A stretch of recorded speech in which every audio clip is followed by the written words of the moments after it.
Hi, good afternoon all. The boys continue their homestand as they host the New Jersey Devils in a game today that's the only game in the NHL. Coming up.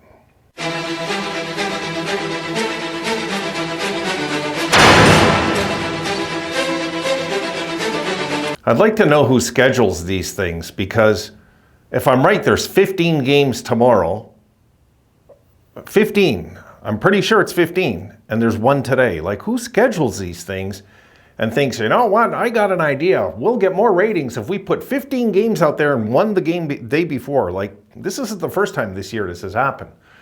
All right, guys, I have been bedridden for about 36 hours. Shoulder. And and the truth is, I didn't want to be negative. I didn't want to put out a video where I'm just going to be negative and upset. And what I seen last game, those type of games are, I always say it's easy to lose a beating and bounce back from it. But the problem is the way we got beaten last game. The early UPL looked lost in nets. He just did. I mean, we can say all we want. UPL's the reason we're here. He's the reason we're not in this right now, because he was terrible last game. The 4 goals he let in were, I'd say 3 of them were stoppable. Levi, I hope will get the start today. I hope so. I'm of the thinking that we got to think about the future of this team, not just because UPL's had a good year, that we continue to ride him. Right now, he's not giving us solid goaltending, folks. He's let in, what, 15 goals his last 7 periods? No, we've got to go with Levi right now. Levi was stellar in nets. He's the one bright spot of last game. And the truth is, I believe he's the future of the team. I just do. You're never going to convince me that UPL's the future of this team. I'll never buy into it. I just don't think mentally he's as strong as Levi. I don't believe he is. You're never going to convince me of it. For all you UPL supporters, you'll never convince me of it. It's just, I have to see it after 10 years and then give in and say, you were right. UPL was the better goalie in his career than Levi was, because I doubt that's going to happen. I really do.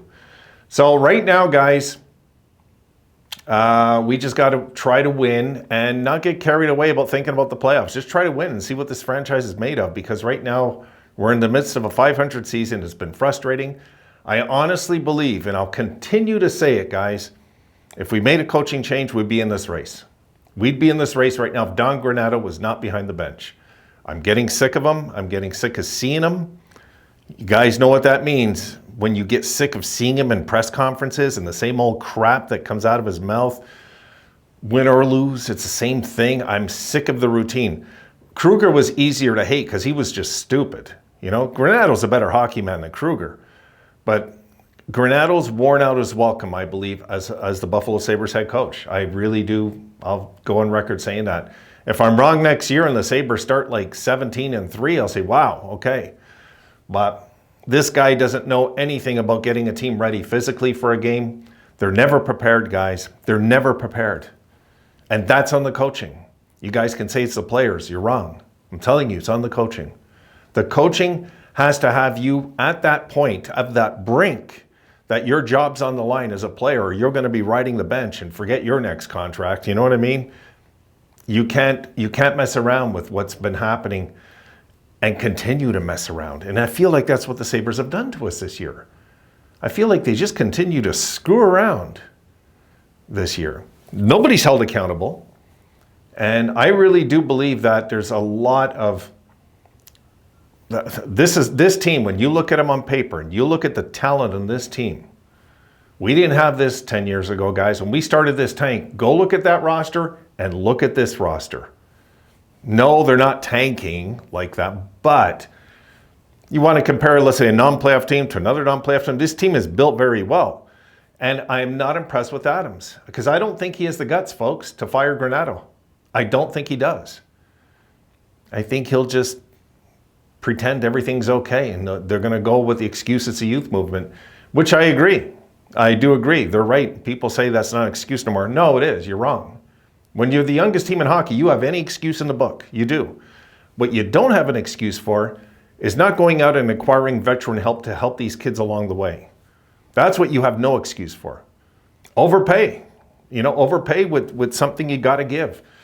You guys know I'm a stickler to keeping everything we own, but right now the franchise is in trouble. Not just the team, the franchise. You can feel we're in disarray again, and we're not going to go and start tanking and being last overall again. Those days are long gone. That's not happening. But to get over the hump and stay over the hump and become a professional hockey team that's respected around the league, you have to act accordingly. Not have a general manager that sits on his ass when it's time to make changes. You got to have the guts to make the changes. I said it years ago, guys. Firing Lindy was a stupid, boneheaded move. I knew it then. The guy's an excellent coach. And Regier, believe it or not, that 1-2 punch, we were set. We were okay. We were contending. We were building a team. You guys seen we had 2 separate teams. Let's face it, we should have won the Cup in 06, really, if it wasn't for the damn injuries, right? And then you had a 99 team. That wasn't as talented as 2006, but maybe it was more grittier with the greatest goalie that ever lived. And then you have what I believe could be a future Hall of Fame goalie in Ryan Miller, and a good young cast leading the way with Connolly and Briere and Drury and these guys. It was a fun team to watch, guys. It was back then. Those were good times. And those teams were orchestrated. The only guy we had on the 06 team compared to the 99 team was Jay McKee.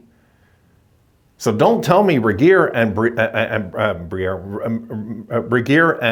Lindy weren't a good 1-2 punch, because they've proven it twice with 2 separate teams in a 7-year span. 98, we make the conference final. 99, we make the final. And in 2006, semifinals again. 2007, semifinals again. So think of it, guys. Do the numbers. In a 9-year span, we make the Final Four 4 times under that regime. Under this regime now, to be fair, this regime is only really in its 3rd year. Let's be fair about that. Really, I would say 3rd full year. You had the 1st year, the Okposo letter to the fans. Thank God he's gone. Then we had last year, the big improvement, the push, the emergence of Devin Levi last year. And in this year, the step backwards. So the fans are frustrated. Pagula, the fans are frustrated. Get on it. Don't pretend it's not happening just because you're selling tickets. Get on it. You're going to wind up having to relocate the team if you continue thinking that way, because they have to get on this now. Like right now, Kevin Adams should be on the phone trying to make some sort of deal where we lose, but we get what we need. We lose the deal. We give too much, but we get what we need. This is what this team needs to do, guys, honestly. They cannot continue to think this is okay. I don't think they do. I think they know the heat is on, guys. They know that it's hot in the kitchen right now, and they know it. I'm glad the fans booed them off. Good for you guys. Good. I'm glad the fans did that. As much as I'm a guy that doesn't like to be negative, send a message. Send a message to management. We're not idiots. We're not stupid. We know what hockey's about. We've had this team half a century. We understand when something's really wrong internally. Don't think you're fooling us with these stupid press conferences, which drives me nuts, guys. These dumbass press conferences where they're talking about who's injured and he's back, and like they avoid the real subjects. Why not? This is how stupid some of the guys out there are, the media. I've never seen them sit there and say, why is it your team is dead last in the league in hitting year after year? They're not this year. But why weren't they called out on that for years? Why? Why? Because we're in the soft era of hockey? It is a wuss era now. It's not like it used to be. But there's a physical element to hockey. Come on. There's a physical element that can change the momentum of a hockey game. And what drives me crazy, it really does drive me crazy, is how they just don't publicly hold themselves accountable. And the players kissing ass to the coach, those guys are kids that don't understand what it took for guys like Bergeron or Chara and guys like that to win the Stanley Cup. To win the Stanley Cup. Guys that have won the Stanley Cup will tell you that's the wrong approach, is loving your coach. I've seen some of you guys talk about Brind'Amour. Guys, I wouldn't take Brind'Amour if he came here and coached for free. Okay, I want to put that on the record. I wouldn't take Brind'Amour, no chance. No thank you. That team's dead last in the league in hitting again. The last thing we need is a coach coming over here coaching the same way. Okay, just with a younger squad. Coaching the same way.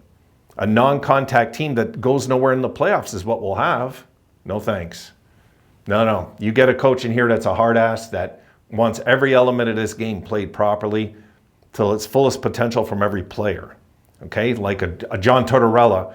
Give me John Tortorella any day over Brind'Amour in a series. Any day. It's a no-brainer. Because Tortorella's old school. He knows every aspect of the game. He knows the tricks. He knows how to play the media. He knows all of it. You got to get somebody like that in here. You got to get a guy in here that's tough, rough, won't talk. You guys have talked about Berube. It's not a bad idea. It's not. I'd be open to it. An ex-NHL scrapper, Stanley Cup coach, took a team that looked like they were going nowhere to the Stanley Cup. All of a sudden, got that young goalie believing in himself. So there's a lot of the coaches out there. And yes, I'm open-minded to Quenneville. Absolutely. We don't know what happened behind the scenes. Please don't say you did. Nobody knows what happened behind the scenes in Chicago. I'm not one of these guys that I believe everything that's put in front of my face. I know that legal people bury crap. I've lived it, okay, guys? They were trying to get me on $1.6 million fine and 2 years in jail once upon a time. And it was thrown out eventually because I knew I was innocent and there was no way. And the lawyers I had stole the money. And I didn't care. I said, I'm going. And you know what? God made it work. That's the way I see it. God gave me a chance and said, you know what? This isn't right. And for some reason, it just worked out the way I hoped it would. It just kind of fell into place, everything. Just like a domino effect. Guys, we can't trust all the time what you hear in the media. You just can't. Okay? Bettman's a lawyer. You think he doesn't hide crap behind the scenes? No, he doesn't he does not rig the lottery draft. That is some of the dumbest things I hear fans say, and I can't believe some fans actually believe that. I mean, but guys, I'm gone on long enough. I'm talked long enough. You guys get where I'm coming from, I guess, when it comes to change. We need change. And we need it now. And I don't think we're going to get it. So what do?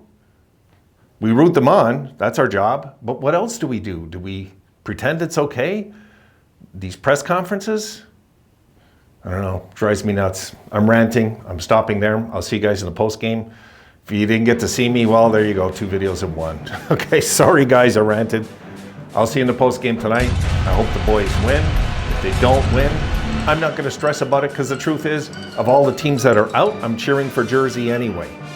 So if the Sabres lose this in regulation, I'm cheering for the Devils. I'd like to see the Devils get in. I'll tell you right now, guys, I called it. Detroit's going to lose 5 in a row. They've lost 2. They're going to lose the next 3. Okay? See if I'm right about that one. See you in the postgame.